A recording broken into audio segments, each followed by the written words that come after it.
అసలు నందీశ్వరుడి దగ్గరికి వెళ్ళి ప్రార్థన చెయ్యకుండా శివలింగం వంక దర్శనం చెయ్యకూడదు.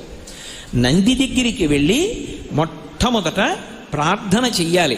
అమ్మతో కలిసి ఉన్నటువంటి శివుని యొక్క దర్శనాన్ని నాకు అనుగ్రహించగలిగినటువంటి వాడివి, వాళ్ళ ఇద్దరి దర్శనము చేత నేను ఆనందమును పొందేటట్టుగా చెయ్యగలిగిన వాడివి నువ్వు.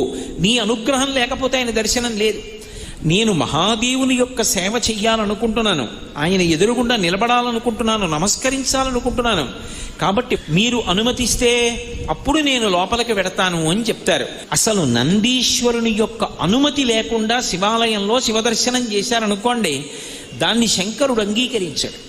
ఎందుచేత అంటే శివదర్శనాన్ని ఇవ్వడానికి మొట్టమొదట ఎవరు అనుగ్రహించాలి అంటే నందీశ్వరుడు అనుగ్రహించాలి.